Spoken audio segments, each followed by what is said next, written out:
तो एक लोकसभा में हमने अपनी एनालिसिस शुरू की। ಆದ್ರಿಂದ ನಾವು ಒಂದು ಲೋಕಸಭಾ ಕ್ಷೇತ್ರದಿಂದ ನಮ್ಮ ವಿಶ್ಲೇಷಣೆನ ನಾವು ಪ್ರಾರಂಭ ಮಾಡಿದ್ವಿ। बेंगलोर सेंट्रल की लोकसभा और उसमें हमने एक विधानसभा चुनी, महादेवापुरा। ಬೆಂಗಳೂರು ಕೇಂದ್ರ ಬ್ಯಾಂಗ್ಳೂರ್ ಸೆಂಟ್ರಲಿನ ಲೋಕಸಭೆ ಕ್ಷೇತ್ರದಲ್ಲಿ ಒಂದು ವಿಧಾನಸಭೆಯ ಕ್ಷೇತ್ರವಾದಂತ ಮಹದೇವಪುರ ಕ್ಷೇತ್ರದ ಫಲಿತಾಂಶನ ನಾವು ವಿಶ್ಲೇಷಣೆ ಮಾಡಿದ್ವಿ। और आपने मेरा कल प्रेस कॉन्फ्रेंस देखा होगा, उसमें हमने 100% साबित कर दिया है कि इलेक्शन कमीशन और बीजेपी ने मिलकर आपसे कर्नाटका से लोकसभा चुराई है।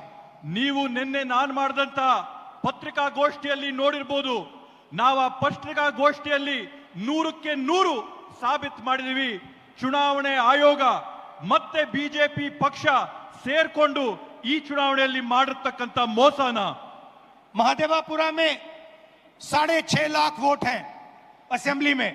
ಮಹದೇವಪುರ ಮತಕ್ಷೇತ್ರದಲ್ಲಿ 6.5 ಲಕ್ಷ मतಗಳಿವೆ और उसमें से 1,250,000 वोट चोरी किए गए हैं।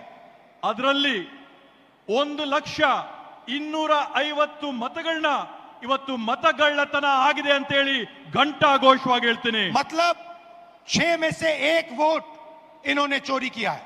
ಅದರ ಅರ್ಥ ಏನಂತಂದ್ರೆ 6 मतಗಳಲ್ಲಿ 1 मतನ ಇವರು ಕಳ್ತನ ಮಾಡಿದಾರೆ ಅಂತ ಹೇಳಿ।